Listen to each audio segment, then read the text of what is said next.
професор Дили Петров, еден од основачите и столбовите на модерниот универзитет Гоце Делчев, но како што рековте, еден од основните столбови на стариот Рудорско-геолошки факултет.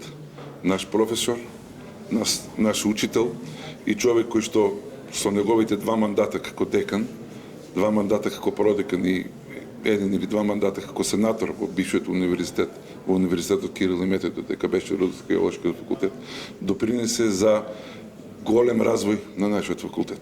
Човек кој што тешко можеме неговото отсутство да го заменеме со некако, бидејќи тој беше основоположник на една многу битна научна дисциплина од земјените науки, така наречена геофизика.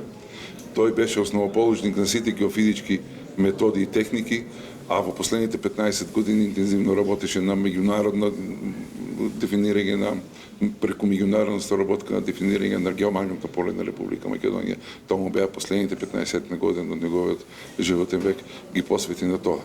Денес го се потсеќаме на него, се потсеќаме на неговата научна димензија, на неговата наставна димензија, меѓу тоа што јас секогаш го зборувам за него, е неговата човечка димензија.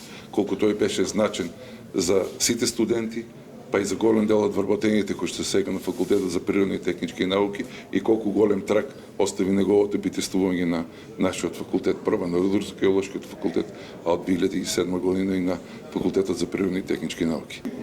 Вие го знаете лично. Значи, ако со некој се работуваше, тоа беше медиумите.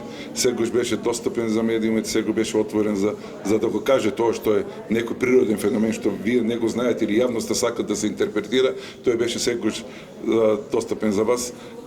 Јас се трудам како негов директен наследник и ученик, се трудам да ги имплементирам сите тие работи и сите тие позитивни особини кои што тој ги носише и ги презентира се секогаш и во јавноста и во затворени врати кои што научи како треба да бидеме како професори, како треба да бидеме како учители, како треба да бидеме како луѓе, како треба да бидеме на крајовите како раководители.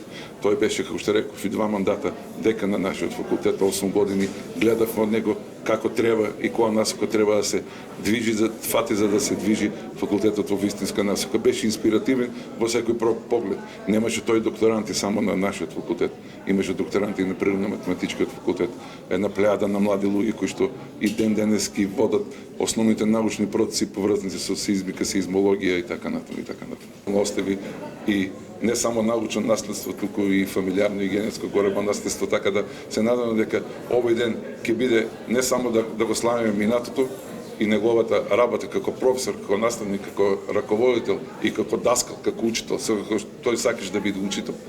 Пред се да биде учител, туку не само што ќе го славиме неговиот живот, туку ќе го најдеме неговото место и во иднината на нашиот факултет и на нашата академска заедница и средина.